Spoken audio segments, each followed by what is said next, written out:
అర్థమైందా? ఇప్పుడు దాసుడు అంటే ఏమిటో మనం చూసాము, అర్థమైంది. ఇప్పుడు రెండోది ఏం తెలుసా? దాసుని యొక్క వైఖరి లేదా మైండ్ ఏ రీతిగా ఉంటుంది, అర్థమైందా? దాసుని యొక్క మైండ్ ఏ రీతిగా ఉంటుంది, వైఖరి ఆలోచన ఎలా ఉంటుంది అంటే మొట్టమొదటి కొరింథీయులకు రాసిన పత్రిక 9:19 చదవండి. మొదటి కొరింథీయులకు రాసిన పత్రిక 9:19. నేను అందరి విషయము స్వతంత్రుడనై ఉన్నను, ఎక్కువ మందిని సంపాదించుకొనుటకై అందరికీ నన్ను నేనే దాసునిగా చేసుకుంటుని. చాలండి. ఇక్కడ అపోస్తలుడు పౌలు అంటున్నాడు ఏమని? నన్ను నేనే దాసునిగా చేసు. ఎందుకు? ఇతరులను ఏం చేయాలి? రక్షించుకోవాలి. ఇతరులను రక్షించుకోవాలి. ఇతరులను రక్షించుకుంటే ఏం చేస్తాను నేను? నన్ను నేను దాసునిగా చేసుకుంటున్నాను అంటున్నాడు. అంటే ఇతరుల కొరకు ఏం కావాలి? నువ్వు దాసుడు అవ్వాలి. నీ మటుకు నువ్వు అవ్వాలి. ఎవరు అవమానట్లేదండి, నేను అనట్లేదు మీకు. దేవుని వాక్యం మేము ముందు పెడుతున్నాం, అర్థమైందా? ఇది గైకొనేది ఎవరి మీద ఆధారపడి ఉంది? ఎవరికి వారి మీద ఆధారపడి ఉంది.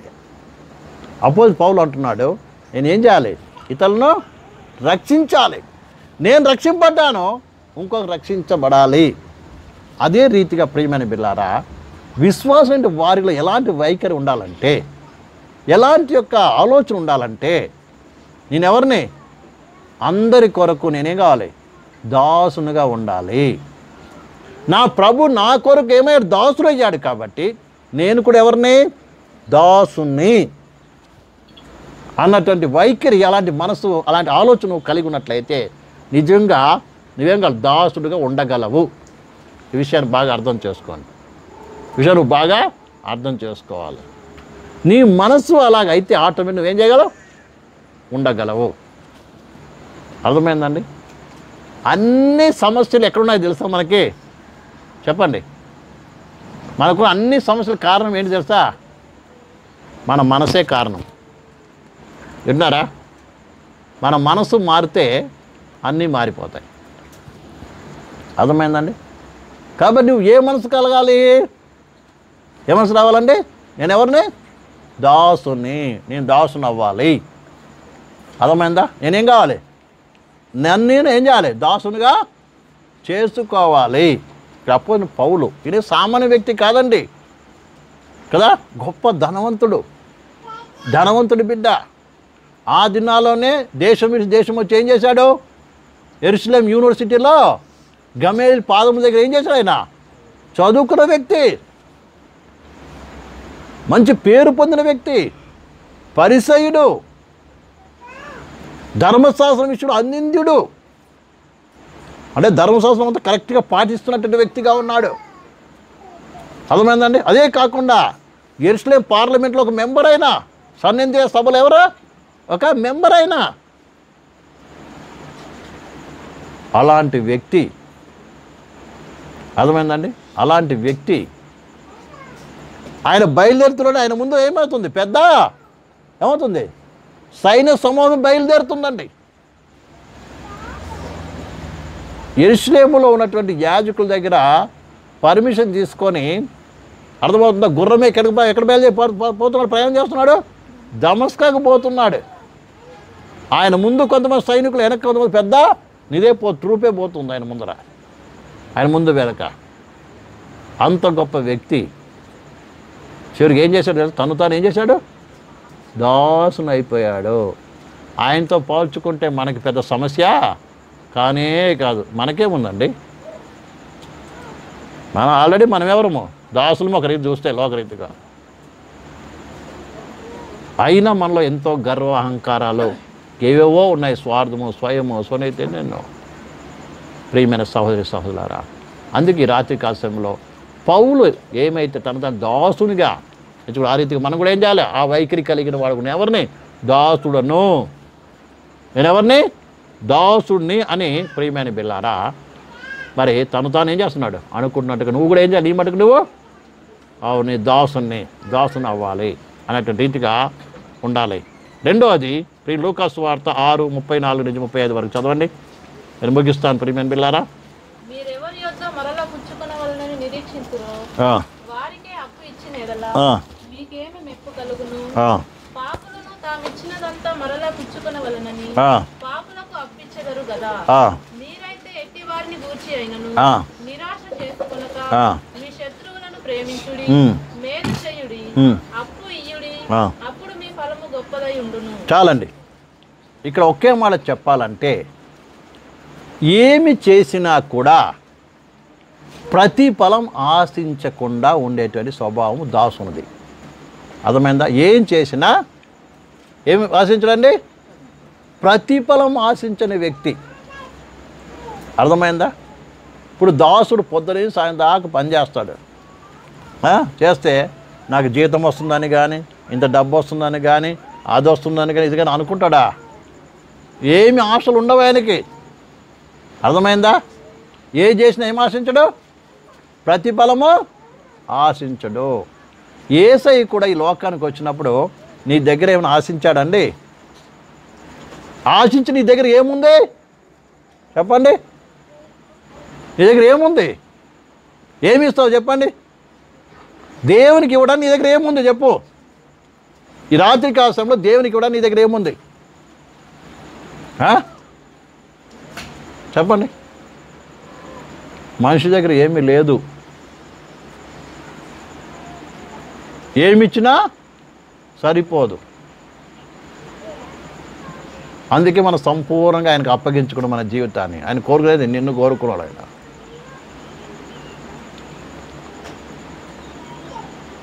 ఆ శిలువ మీద ఉంటే దాహమని నీళ్ళు అడిగితే, దాహమని ఆయన చెప్తే ఏమి ఇచ్చారండి?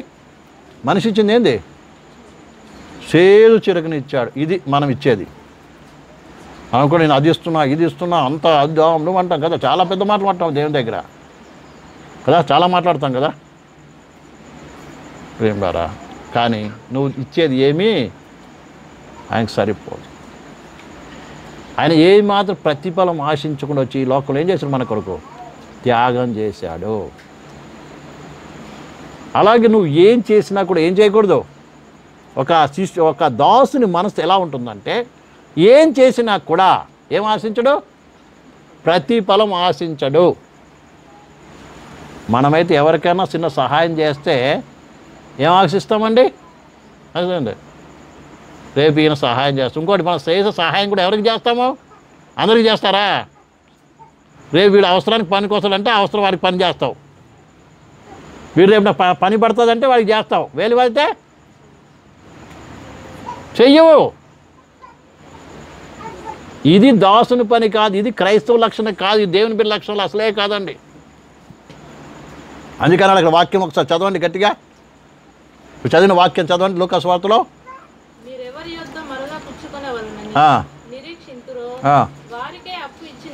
కదా పైనుంచి చదవండి 34 నుంచి.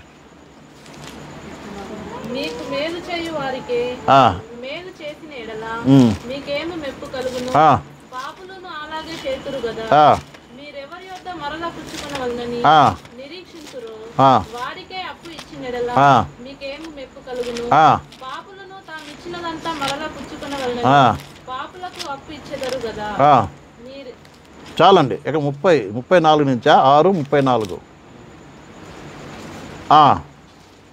36వ వచనం.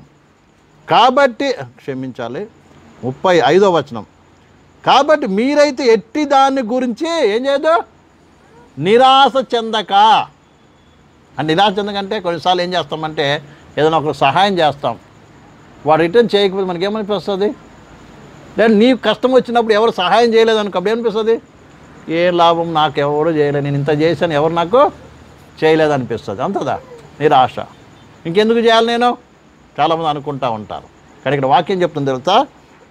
మీరైతే ఎట్టి వారిని గూర్చి అయినను నిరాశ చేసుకొనక మీ శత్రువులను ప్రేమించుడి, ఇంకా మేలు చేయుడి, అప్పు ఇవ్వండి, అప్పుడు మీ ఫలం ఏమవుతుంది? గొప్పదై ఉండును. నీ చేతనైతే మేలు చేయి, నీ చేతనైతే ఇవ్వు అప్పు. ఇంకొకరి దగ్గర తీసి మాత్రం ఇవ్వబాకు, నీ దగ్గర ఉంటే ఇవ్వు అప్పు. చాలామంది చేస్తారంటే వీళ్ళ దగ్గర లేదు, ఇంకొకరి దగ్గర తీసి ఇస్తారు, మధ్యలో వీళ్ళు ఉంటారు, వాళ్ళు గాయబైపోతారు. తర్వాత ఎవరు బాధపడేది? మనం బాధపడతాం. అంటే నీకు చేతనైనంత ఏం చేయి, ఎందుకంటే నువ్వు ఎంత చేయగలవో అది నీకు తెలుసు, దేవునికి తెలుసు. ఏది చేసినా దేవుని మధ్యలో పెట్టుకొని చేయి, ఎందుకంటే దేవుడే అన్నీ చూస్తున్నవాడు. అందుకని అబద్ధాలు ఆడకు. అర్థమైందండి? ఇంకో మాట కూడా రాయబడింది ప్రేమరా, మేలు చేయన ఎరిగి ఉండి కూడా అలా చేయని వానికి ఏం కలుగుతుందంట? పాపం కలుగుతుందంట. పాపం అంటే ఏంటిది? నువ్వు చేయగలవు మేలు కానీ చేయవు అంటే అప్పుడు ఏంటిది? పాపం. పాపం అంటే మీకు తెలుసా? నువ్వు చేయగలవు కానీ నువ్వు చెయ్యవు, అది కూడా పాపమేనంట దేవుని వాక్యంలో. ఒకటి అర్థమవుతుందండి. కాబట్టి నీకు దేవుడు ఇచ్చిన శక్తిని బట్టి, నీకు ఇచ్చిన స్తోమతని బట్టి ఏం చేయాలి? నువ్వు మేలు చెయ్యి, నీ శత్రువును ప్రేమించు. అర్థమైందా? ఇంకేమంటున్నాడు ఇక్కడ? అప్పు ఇవ్వండి. మనం అప్పు ఇచ్చే వాళ్ళం ఇంకా తీసుకునే వాళ్ళం కాదండి. అర్థమైందా? దేవుని బిడ్డలు ఎప్పుడు కూడా ఏమై ఉండాలి? ఉంటే ఇవ్వు, అప్పు మా తీసుకోవద్దు. ఉపవాసం ఉన్న అప్పు తీసుకోవద్దు. అర్థమైందా?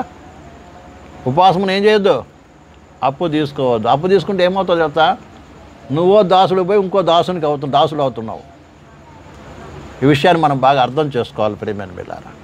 అయితే ఇక్కడ వాక్యానికి వద్దాం. కాబట్టి ప్రియలారా, ప్రతిఫలం అంటే ఇక్కడ సింపుల్గా చెప్పుకోవాలంటే ఏంటి తెలుసా, ఏ ఆశ అంటే రేపు అతను నాకు సహాయం చేస్తాడు అని నువ్వు చేసిన ఫలానికి ప్రతిఫలం ఆశించకుండా ఏం చేయాలి? నువ్వు అన్నీ మంచి చేయాలని ఇక్కడ దేవుని వాక్యం చెప్తుంది. ఇక్కడ బాగా అర్థం. దాసుడు ఏం చేస్తాడండి? దాసుడు ఏది ఆశించడు, చేయవలసిన పనులన్నీ చేసుకుంటూ పోతాడు అంతే. పొద్దున సాయం దాకా యజమాని ఏం చెప్తున్నా అవి చేసుకుంటూ పోతాడు తప్ప ఇది చేస్తే నాకు ఇంత వస్తుంది, అది చేస్తే ఇంత వస్తుంది అనే ఆలోచన చెయ్యడు. తర్వాత మూడోది లూకా సువార్త 17:10 చదవండి.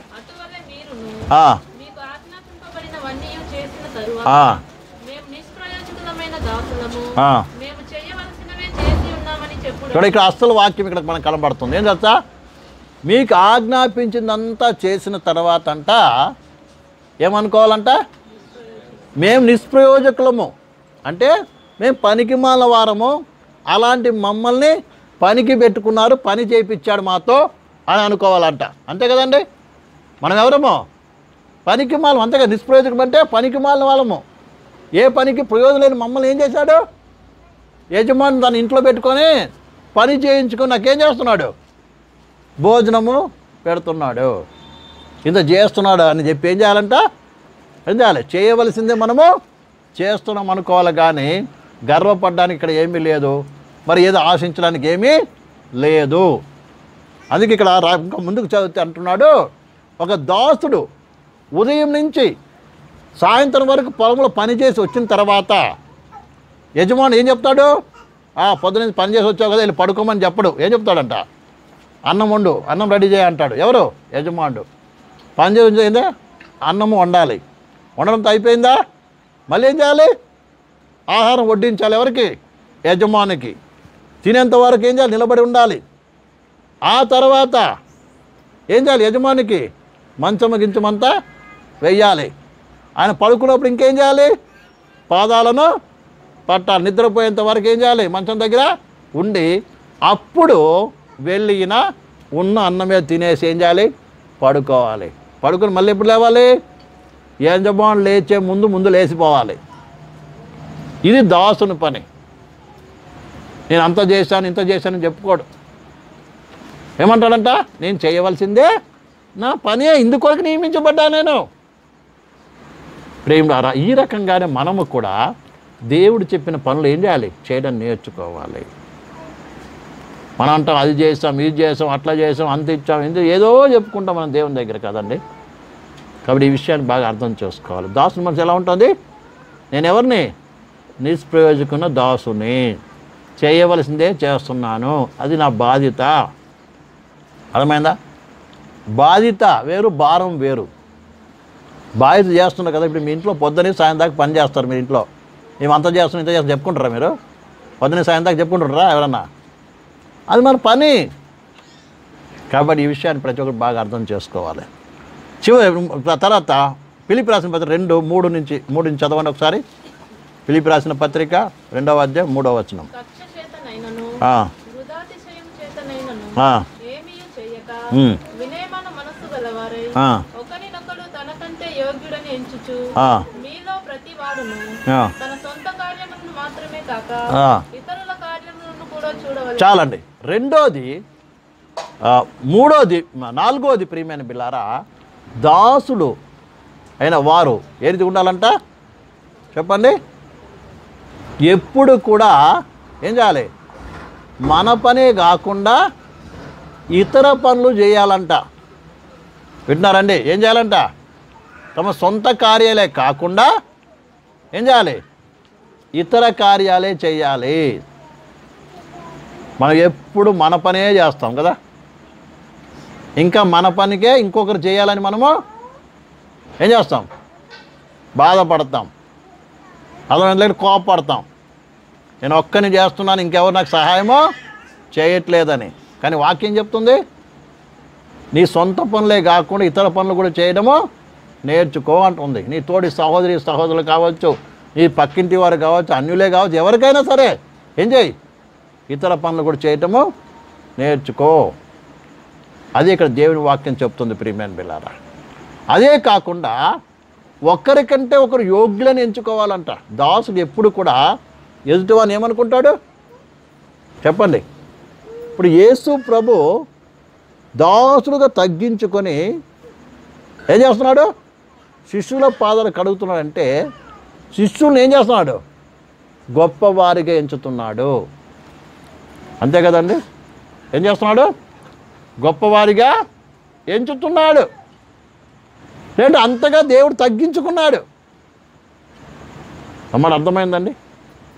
అదే రీతిగా నీ పొరుగువారి, నీ తోడి సహోదరి సహోదరిని ఏం చేయాలి? గొప్పవాడిగా ఎంచాలి, గొప్పదానిగా ఎంచాలి.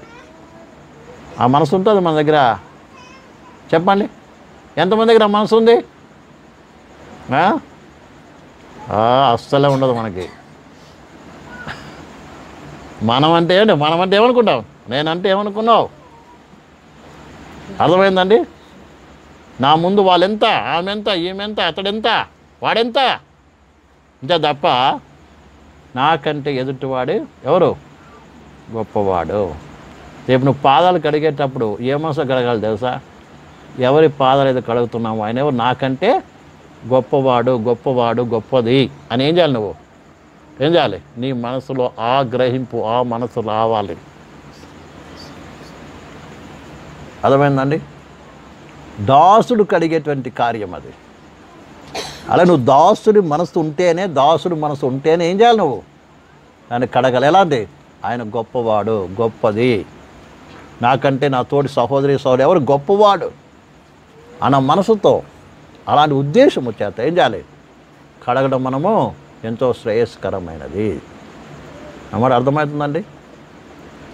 అది యేసు ప్రభు మనకి మాదిరి చూపించాడు ప్రియులారా. చివరిగా రోమి రాసిన పత్రిక 12:10. రోమి రాసిన పత్రిక 10వ అధ్యాయం 12వ వచనం. 10వ వచనం 12:10. సహోదర ప్రేమ విషయములో ఒకని యందొకడు అనురాగము గలవారై ఘనత విషయములో ఒకరినొకడు గొప్పగా ఎంచుకొనుడి. ఒకరినొకడు ఏం చేయాలంటండి? గొప్పగా ఎంచుకోవాలంట. దాసుడు ఎప్పుడు కూడా ఏం చేస్తాడు? ఇతరులు ముందు పెడతాడు. ఇతరులు ఏం చేస్తాడు? ముందు పెడతాడు. తాను ఎక్కడ ఉంటాడు? వెనక ఉంటాడండి. కానీ మనలో ఏం చేస్తాం? మనందరికీ ఏముంటుంది? ఏముంది? నేను ముందు ఉండాలి, నేను గొప్పవానికి కనబడాలి. ఉందా మనందరిలో? లేదా? చెప్పండి, ఉందా లేదా? ఏమిటంత సైలెంట్ అయిపోయారు? అర్థం కావట్లేదు చెప్పేది? గ్రహించాలి. యేసయ్య ఎప్పుడు కూడా ఏం చేశాడు? మనల్ని ముందు పెట్టాడు, మనల్ని అందరికంటే ఎక్కువగా ఎంచాడు. అందుకే నీ కొరకు నా కొరకు ఏం చేశాడండి? పరలోకం నుంచి ఏం చేశాడు? మహిమను విడిచిపెట్టి దాసుని స్వరూపం ధరించుకొని ఈ లోకంలోకి వచ్చాడు. కేవలము శరీరం కాకుండా అక్షరార్థంగా కూడా ఏం చేశాడు? దాసుడుగా శిష్యుల పాదాలకు కడిగాడండి. కాబట్టి మనం కూడా ఏం చేయాలి? దాసుని స్వభావం ధరించుకోవాలి. ఒక్కరికి ఒకరు ఏమై ఉండాలి? దాసులుగా ఉండాలంటే నీ ఎదుటివారిని ఏం చేయాలి? గొప్పగా ఎంచుకోవాలి. నీ ఎదుటివారిని ముందు పెట్టాలి. నేను ముందు ఉండడం అని కాదు. అందుకే దేవుని వాక్యం చెప్తుంది, తను తాను తగ్గించుకున్నవాడు హెచ్చింపబడను. అర్థమైందండి? తను తాను హెచ్చించుకున్నవాడు తగ్గింపబడతాడు. నువ్వు ఇతరులు హెచ్చించి నీవు తగ్గించుకుంటే రేపు నీకు ఎక్కడ దొరుకుతుంది? నీ హెచ్చింపు ఎక్కడా? ఇక్కడ కావాలి, ఇక్కడ కావాలా, అక్కడ కావాలా? ఎక్కడ కావాలండి హెచ్చింపు? ఇక్కడ కావాలా, అక్కడ కావాలా? ఇక్కడ కావాలని ఇస్తాడు దేవుడు, ఇవ్వడానికి కాదు.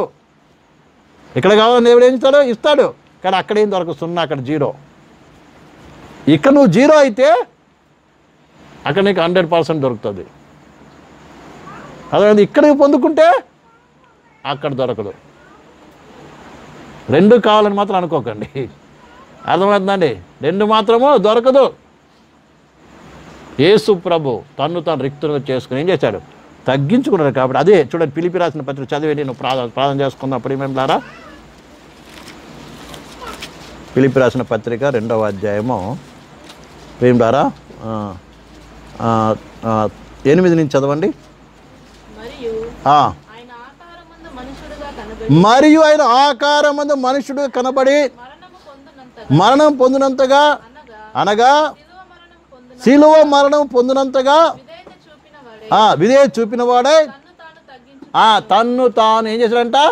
చెప్పండి గట్టిగా, మరోసారి గట్టిగా చెప్పండి. తన్ని తాను తగ్గించుకున్నాడంట. తర్వాత అందుచేతనే, ఎందుచేతనంట? చెప్పండి, ఎందుచేతండి? చెప్పండి బ్రదర్, చెప్పండి గట్టిగా. నిద్రపోతున్నాయి అన్నారు. ఏంటంట? ఎందుకంటే అందుచేత, ఎందుచేత? తన్ను తాను తగ్గించుకున్నాడు కాబట్టి. పరలోకమందున్న వారిలో కానీ, భూమి మీద ఉన్న వారిలో కానీ, భూమి కింద ఉన్న వారిలో కానీ ప్రతి వాని మోకాలు యేసు నామమున వంగునట్లు ప్రతి వాని నాలుక తండ్రి అయిన దేవుని మహిమార్థమై యేసుక్రీస్తు ప్రభువును ఒప్పుకున్నట్లు దేవుడు అతన్ని ఏం చేశాడండి? గట్టిగా చెప్పండి. అధికముగా హెచ్చించెను. ఎందుకు హెచ్చింపబడ్డాడు? ఈ లోకంలో తను తాను తగ్గించుకున్నాడు కాబట్టి తండ్రి అయిన దేవుడు ఏం చేస్తాడు? అతన్ని హెచ్చించాడు. మనం కూడా ఇక్కడ తగ్గించుకుంటే అక్కడ హెచ్చింపబడతాం. ఇక్కడ దాసుడు అయితే అక్కడ రాజుగా ఏం చేస్తావు? ఏలుబడి చేస్తావు. అర్థమైందా? లేదు ఇక్కడే రాజునుగా ఉంటానంటే నీ ఇష్టం, అది ఎవరిష్టం వాళ్ళది.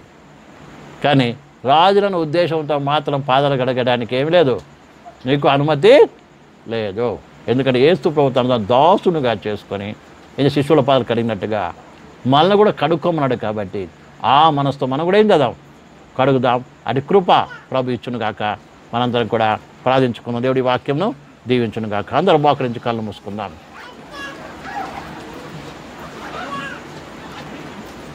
అందరూ మోకరిద్దాం, కళ్ళు మూసుకుందాం. దేవుని వాక్యం విన్న ప్రియ సహోదరి సహోదరుడా, ఈ రాత్రికాల సమయంలో అందరూ మోకరించి కళ్ళు మూసుకొని కొద్ది క్షణాలు ఒక్కసారి 2000 సంవత్సరాల క్రితము ఆ మేడ గదిలో ప్రభువైన యేసుక్రీస్తు తన శిష్యులతో పాటు భోజనం చేస్తూ ఆ భోజన పంక్తిలో నుండి లేచి తన పై వస్త్రం తీసివేసి నడుములకు తువ్వాల కట్టుకొని ఏ రీతిగా అయితే శిష్యుల పాదాలు కడిగాడో మనం ధ్యానిస్తూ వస్తున్నాం. ఏ మనసుతో ప్రభు పాదాలు కడిగాడో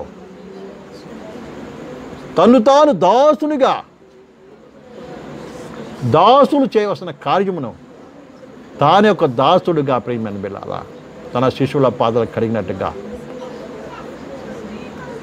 అలాగే తన శిష్యుడికి ఆజ్ఞాపించినట్టుగా మనము కూడా దాస్తులముగా ఒకరి పాదాలు ఒకరు కడగబోతున్నాం.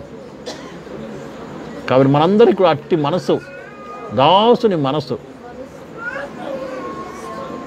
కలిగి ఉన్నట్లుగా ఆ మనసుని ఇవ్వమని, మనలో ఉన్న గర్వ, అహంకార, స్వార్థము, స్వనీతి అన్నిటినీ కూడా ఒప్పుకొని, ప్రభా నీ మనసు నాకు ఇవ్వు,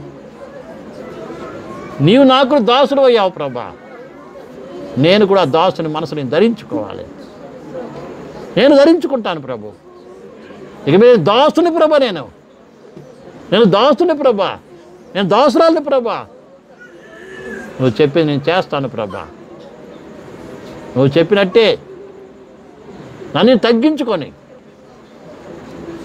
హల్లెలూయా, ప్రైజ్ గాడ్, ఇతరులకు పరిచయం చేయటానికి, ఇతరులకు మేలు చేయటానికి, ఇతరులను ఘనపరచడానికి, ఇతరులను ముందు పెట్టడానికి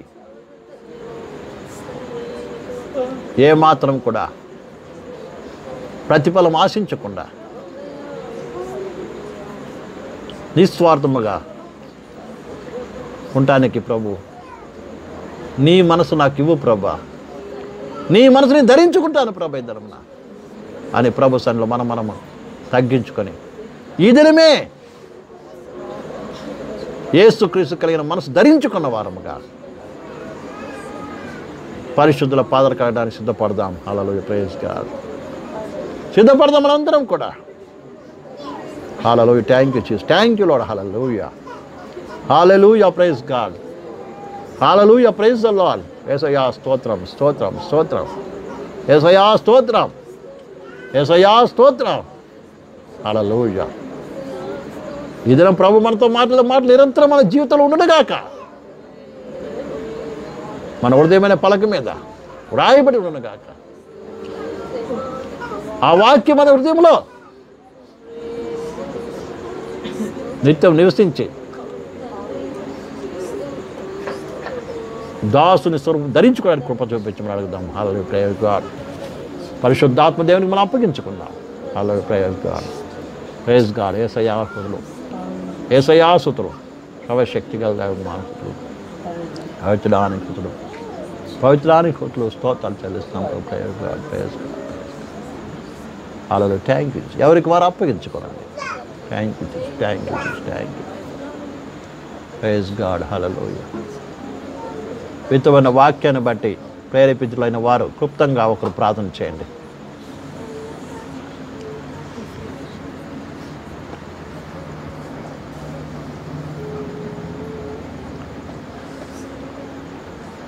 స్తోత్రం తండ్రి, మహోన్నతుడా, మహాపరిశుద్ధుడా, జీవముల తండ్రి, ఈ రాత్రికాల సమయంలో ప్రభువా మరోసారి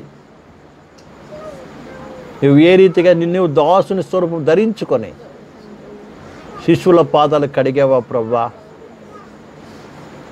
ధ్యానించేటువంటి గొప్ప కృపాభాగ్యం మాకు ఇచ్చిన వందనాలు. నీవు ఏ రీతిగా అయితే శిష్యుల పాదాలు కడిగావో అదే రీతిగా మీరును ఒకరి పాదాలు ఒకరు కడుగుడి అని, కడగవలసినదేనని ఆజ్ఞాపించినట్టుగా మేము కూడా ప్రభు పాదాలు కడగబోతుండగా, మా తోటి సహోదరికి పాదాలు కడగబోతుండగా అయ్యా నీ మనసు మాకు దయచేయండి. నీ కలిగిన మనసును ధరించుకొని ప్రభా మమ్మల్ని తగ్గించుకొని, మమ్మల్ని దాసులుగా చేసుకొని మా తోడి సహోదరి పాదాలు కడగటానికి, అటు స్వభావం అటు స్వరూపంలో ఎదగడానికి వాళ్ళు ఒక్కొక్కరి కృప దయచేయమని, అనేది ఈ చిన్న సంఘాన్ని మీరు బలపరచాలని, నీ స్వరూపం కలిగిన వారముగా, నీ గుణలక్షణాలు కలిగిన వారముగా ఉంటానికి కృప దయచేసి నామ గొప్ప చేసుకున్నాను. సమస్త మహిమాకంతా మీరే పొందాలని, నాకు మహిమ తెచ్చుకోమని, వెళ్తున్న బిడ్డతో ఉపవాసం ఉంచమని, దగ్గర రేపు కాలం రేపు సాయంత్రం జరిగినటువంటి పాదాల కడిగే కార్యక్రమంలో కూడా కృప చూపించి మహిమ పొంది దీవించమని, నాకు గొప్ప చేసుకోమని యేసు నామములో అడిగి తండ్రి, ఆమేన్. మన తండ్రి అయిన దేవుని ప్రేమయు, కుమారుడైన యేసుక్రీస్తు కృపయు, పరిశుద్ధాత్మిక అన్యోన్య సహవాసము ఇప్పుడు మనందరిలోకి సకల పరిశుద్ధులు కూడా క్రీస్తు యేసు మనసులోకి మార్చబట్టకాయ ఆయన రాకడ పర్యంత తోడే ఉండి నడిపించను కాక. ఆమేన్. ఆమేన్. అందరికీ కూడా యేసుకృష్ణ నామములో వందనాలు.